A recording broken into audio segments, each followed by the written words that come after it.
Hello and welcome back to another episode of Gaming the System, the podcast where three intersectional feminists examine gaming and games through a feminist lens. I'm your host for today. I'm Jem and I'm here with my friends Alex and Matt. So before we get started, if you want to support us, you can subscribe to our Patreon at patreon.com/gaming the system for some exclusive content, or you can send us a one-off donation via PayPal to our email address, wearegamingthesystem@gmail.com. One thing I was wondering is what we think about how educational games, or games that are educational, and gamification as well, how they might support people and support equality. So make access to these games more across the board, more open, and also to help to deal with other issues of accessibility and other issues of diversity that we've talked about lots on this podcast. Just to put this into a bit of context, the research that's been done into educational gaming has found that it can be really, really positive for some types of personalities and in some types of environments, and that does vary. So they did find that women can sometimes be put off when it's a very competitive setup, when there's ranking going on or they're having to play against other people. I feel like that's a little bit of a stereotypical idea of how women work. So I put a massive caveat on that's just some research has said this. But there is definitely an element of, some people really enjoy that competitiveness, like you, Alex, were saying that you're really into completionism and getting all the trophies. So it really appeals to you. Whereas I know that other people find that actually, that sort of puts them off. They're like, oh no, I don't want to do that because it's just going to be too hard. It feels like an insurmountable mountain. And obviously there are different games and there are different ways of tackling those issues. But yeah, with that in mind, what are your thoughts on how gaming might improve accessibility to education? Matt, do you want to go? Yeah, sure. So you're muted, Matt. Oh, you're there. Am I? Yeah, you're just can hear me. A little. Yeah. So it's. I think that just the more ways there are to access information, the better, and the many different types of games there are. There are many different. There's many different ways that you can interact with people. So you could have the role of creativity in game design that is a spark that isn't necessarily present in most educational tools. There's a way to make people care about finding out the information. And that is having good storytelling, good writing, and you can have that. So you've got education in terms of gaining knowledge and education in terms of learning skills. And when it comes to learning skills, you don't necessarily need to build an entire game around a certain skill, but again, repetition. If you're using maths, doing any kind of like carnival simulator or one of the Total War games where part of it is resource management. So in order for you to get to the thing that you want, you need to work out how to get there. And that makes you care and that makes you want to do it. And just, it all just comes round to, we'll talk about this in the next episode with that news story, but how the deck is stacked against children, and it's stacked against parents, and it's stacked against teachers by the system of capitalism and patriarchy. But the more we're able to seize the means of production, as is happening with game design and with YouTube and with everything, it's giving more resources and opportunity to people that would otherwise not have been here 20 years ago.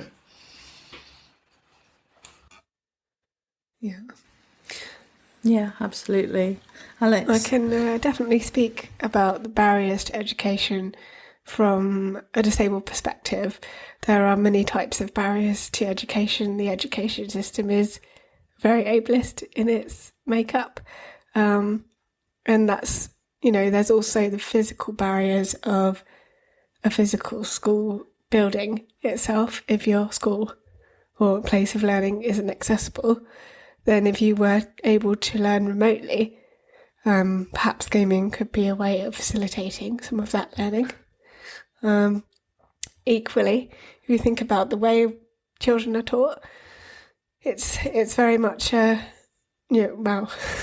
hope it's changing now, but it's very much a neurotypical way of delivering. If you don't fit into this box like everyone else does, then you're going to be excluded or left behind.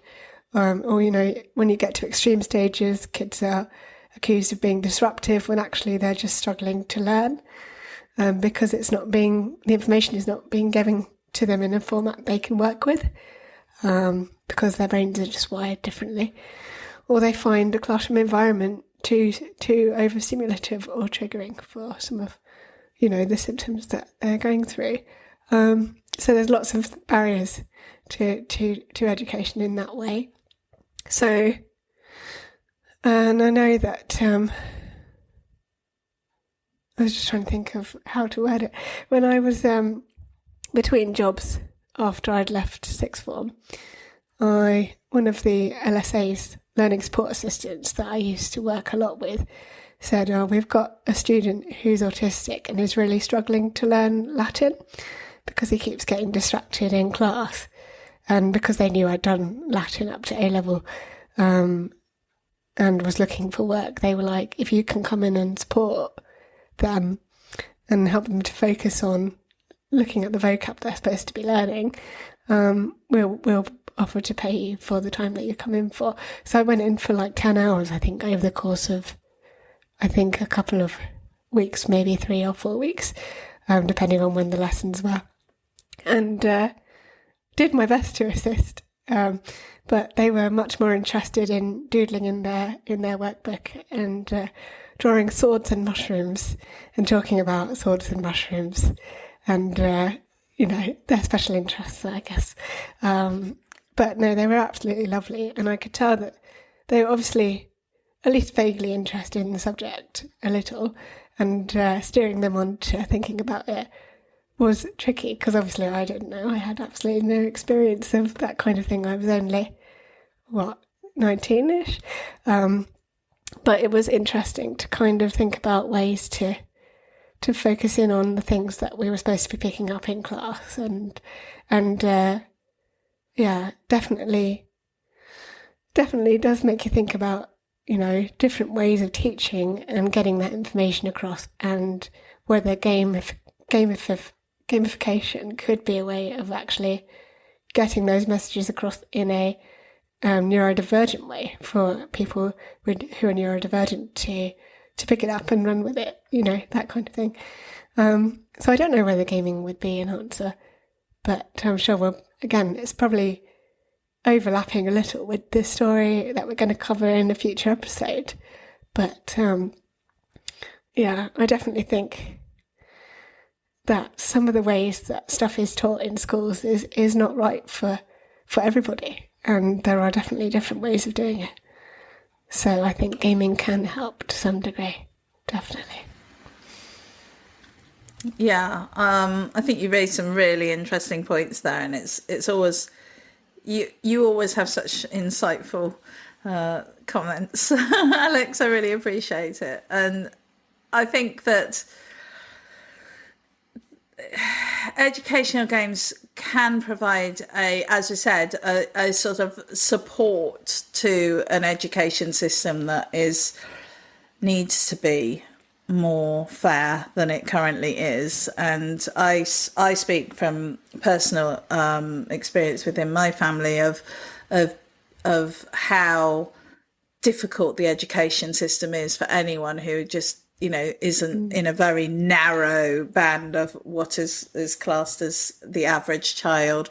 And you have to fight for it then every step of the way. And it's really difficult to watch somebody who wants to learn be unable to learn because the system is set up in such a way that it actually obstructs that is just really hard. And I think it's really interesting for me because I'm now training at teaching at higher education. So obviously it's a very different situation there because you've got people who supposedly are, keen to be there and very engaged and interested in the subject. But you still have people who have all sorts of barriers to accessing that learning. And it's up to us as teachers to support that and to provide and to find ways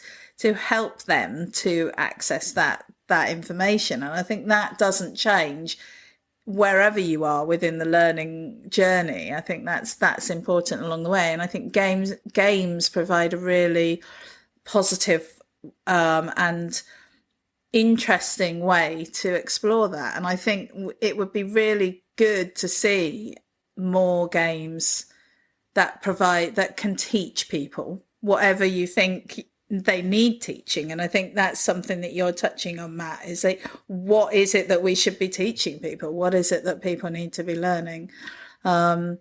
But what if we could work that out, then I think computer games is definitely, well, not just computer games, because, some of my gaming recommendations are not computer games, they're card games. But I think, it does provide an opportunity for people to access it. And as I said, some research has shown that people can find it quite challenging when it's competitive, but other research has shown that the people that benefit the most from it are the introverts. They enjoy the gaming, perhaps because it doesn't feel so in your face, perhaps because it doesn't require that interpersonal interaction, which if you're in school all day, it can be quite challenging if you have any of those sort of social anxieties. Yeah. So, I think that's really interesting. So I just wanted to get your thoughts on what's the sort of your recommendation or your favourite educational game that you've come across in your travels.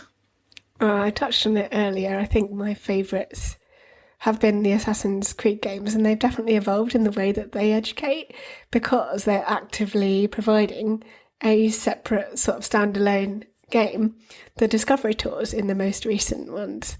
So you have discovery tours for Origins, that's ancient Egypt, Odyssey, ancient Greece, and Valhalla, which is Vikings invading England. I forget the exact period. But yeah, that time period where you had invasions in England with the Anglo-Saxons as well. But yeah, so they've deliberately made the choice to separate that element out and provide it as a separate sort of offering. And they have actually marketed it to schools and done partnerships with museums for exhibitions that are based around, those discovery tours and those games as well. I think there was an exhibition in, I've forgotten the name of the museum, but it's in Oxford. No, it's gone. And they had an exhibition on Greek something. See, my brain's still working this evening as well. But yeah, it was very much tied into Assassin's Creed Odyssey, and I could be completely wrong about which museum it was, so please don't quote me. But I definitely remember there being an exhibition which involved Assassin's Creed Odyssey, and it was partnered with I think it was Hampshire Museums Trust, now that I think of it, because it was relatively local, which was really cool. So yeah, there's definitely, that is a really good example of how that particular franchise has integrated very heavily into actual educational places such as museums and schools to deliver like actual lessons on these time periods where the kids could even go in VR as well, and experience it that way, which is really cool.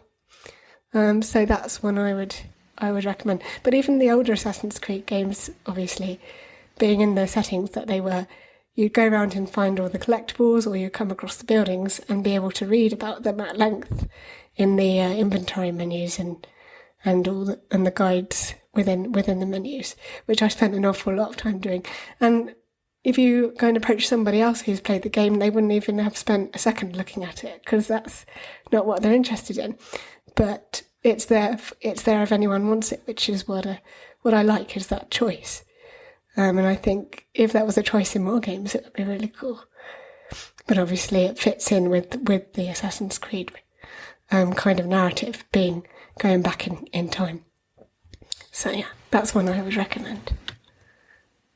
That's awesome. I think that your point about museums kind of getting on board or getting involved with games is a really interesting idea, and it's a shame we don't see that happening more. I know that in some museums they're using the sort of virtual reality stuff more, but it's almost like what we need a hookup between some of the big games companies and some of the big museums, or the big I don't know, NASA or some, whatever, just as so that you can kind of get some serious funding, but also education. And what I've been learning, quite shockingly over the last few months, is that education is not a simple thing. We have some really good research on how people learn and why people learn and how we teach, and so you need to apply that to these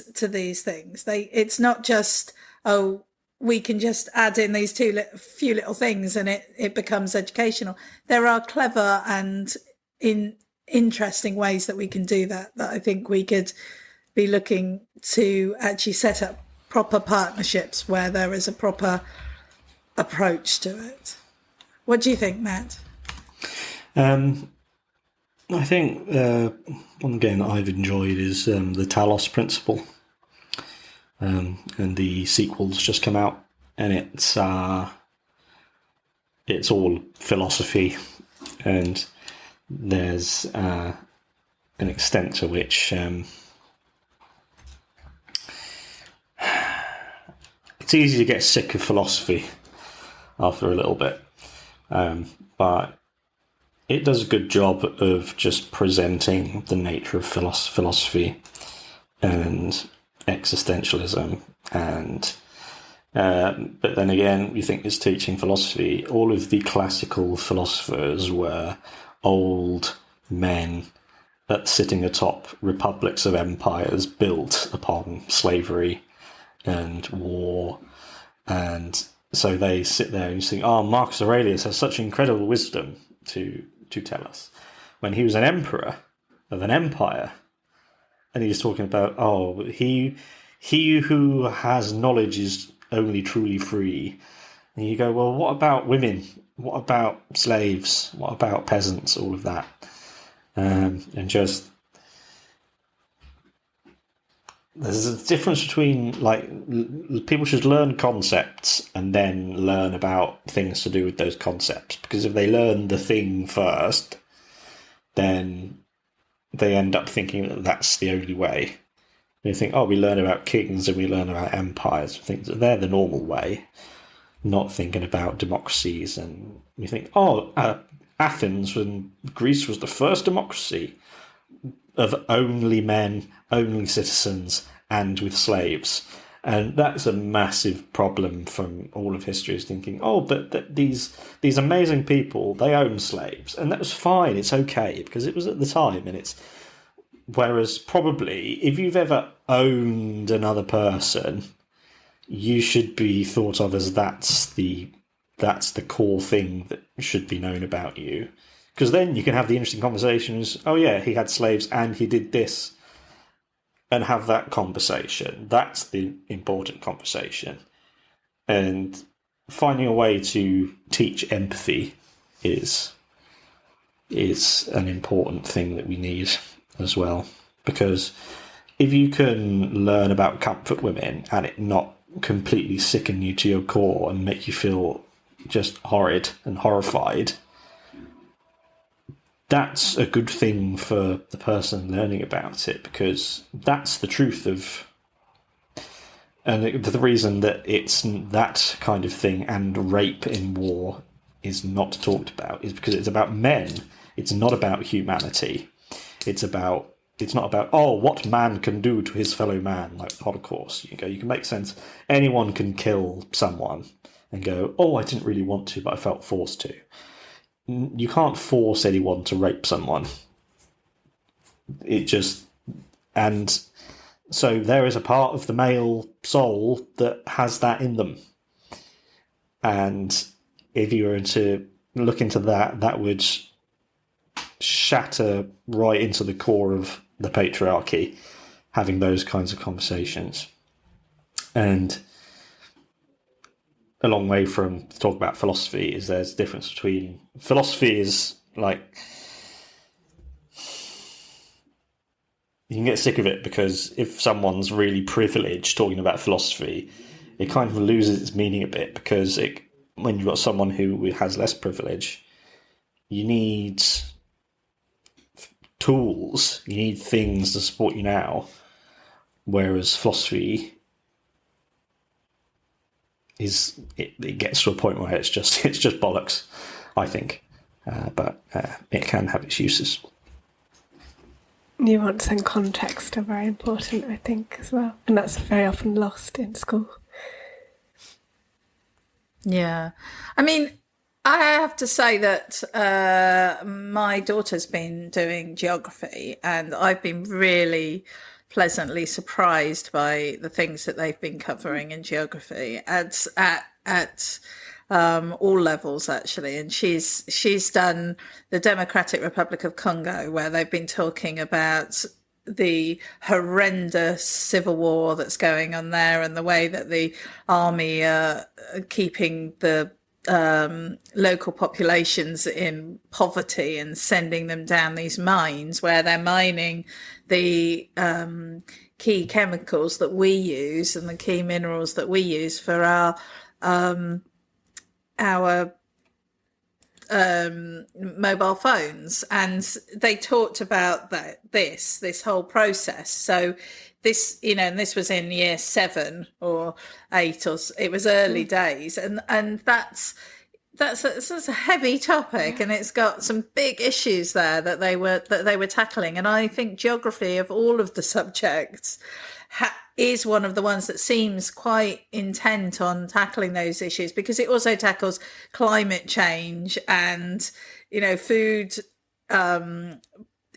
supplies chains and food growth and population density. So they look at like super cities and the mega cities and the people living in these horrendous conditions. So I think there is slowly a movement towards educating towards a more compassionate system. But I think if the current Conservative government, or what it seems to be morphing into, is allowed to persist after the next elections, then we're going to see that continue to be eroded by them, because their main aim, even at university level, is that the most important thing is that people get their spelling and grammar right. And, this is just ridiculous, because as a as an educator myself, a budding educator myself, I feel that the most important thing is that they can get their point of view across.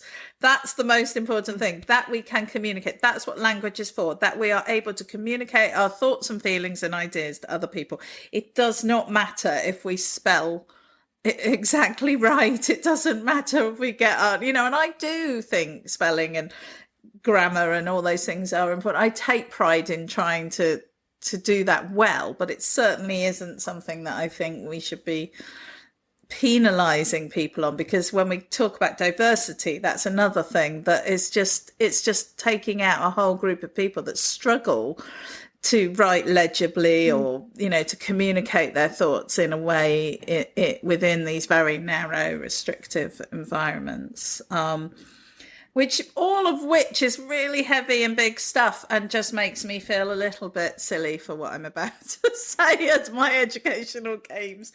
But I do think that one of the games that my daughter found really helpful was a game called Doodle Maths, and I think they do English as well and some other things now.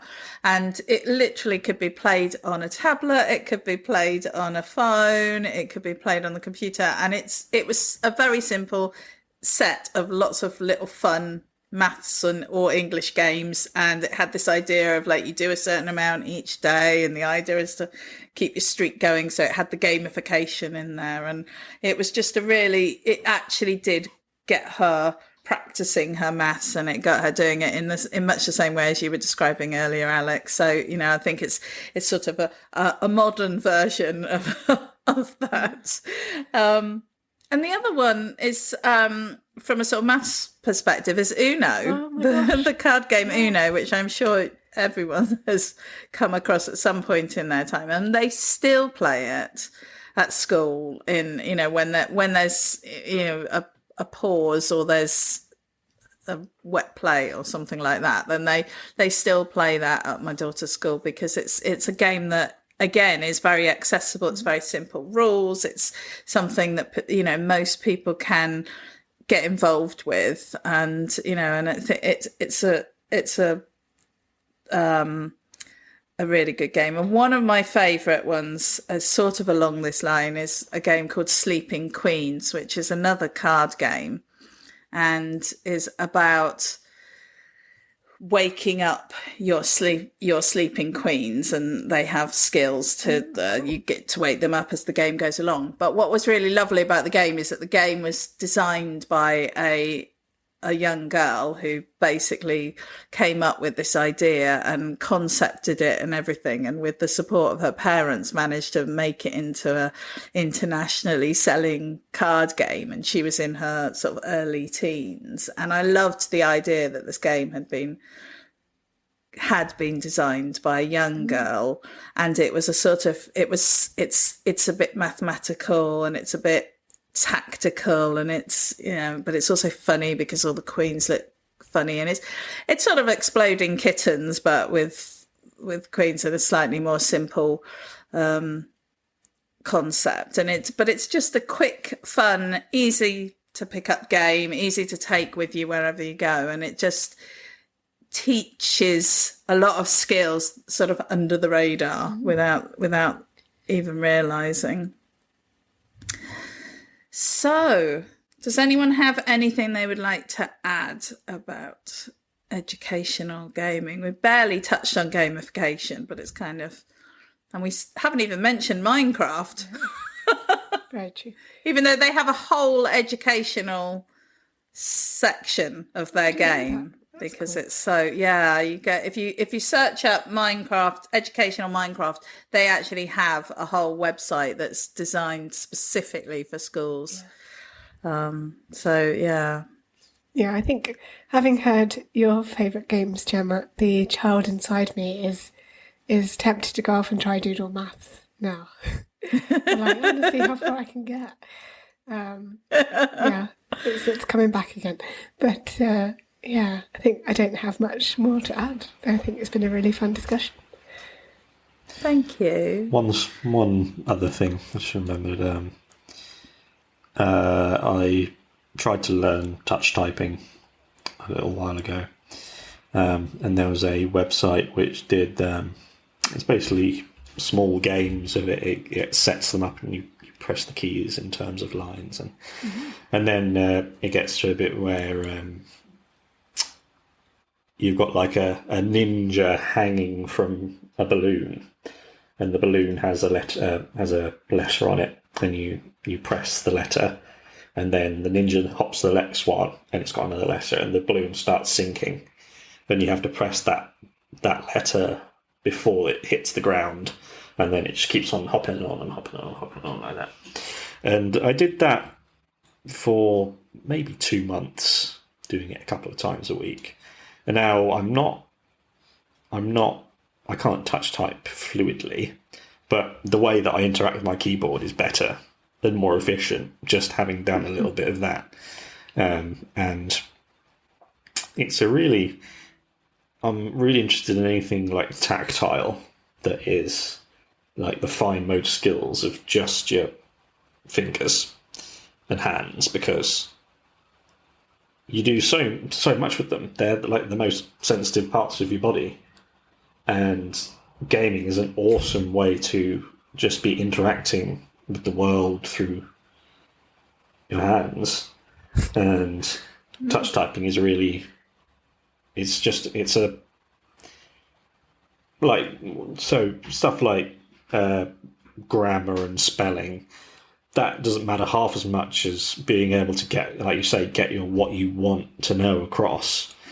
And skills like a little bit of typing and maths and philosophy. And one of the biggest things is diversify your input. Diversify everything that you consume, because that will not only, it'll improve your life because you'll be entertained by different things. You always need to be pushing out, finding new things, because if you settle for a certain amount of things, what if a number of those things go away? You lose access to those things, and all of a sudden you're dumped with your smaller level of things, where you need different genres of music, different kinds of game, different kinds of podcasts and books and TV shows and all of that. And then that gives you a far better perspective on the world. So if you say, oh, I like shooter games, so I'll only play shooter games. No, you must play RPGs, you must play board games, you must play Guitar Hero. Try all of these things so you can build up yourself, because that's what the goal of education should be, is finding out what your soul is, and then feeding that and growing from there. And the more we've seized the means of production and the more content there is out there of every kind, there is a step towards that possible future. And I really believe that. I think it's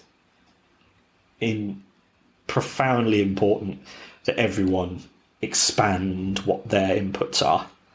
And I can't understand people who go, oh, I like these 5 things, so I'll just sit with these 5 things. That drives me mad. So if anyone's watching or listening, diversify your inputs. I think that's right. Variety is the spice of life, and I think what's really clear from this conversation is that education is something that we're very passionate about, and that is very important to us, but also to society and to humanity, really. And I think that's one of the motivating factors for us at Gaming the System, really, isn't it? That we're trying to broaden our minds and the minds of our listeners, and to see the world from different perspectives and to explore the world in different ways. And I think that is really, really important. And educational games, and games can be educational, I think is really what we've kind of come to the conclusion of. So let's finish it there on that positive note. And thank you so much for you both and your contributions, Matt and Alex. Thank you, Jen. And thank you for listening to us and coming along on this journey with us. And hopefully that you will join us for our next podcast. And so we will see you very soon. Thank you. Bye.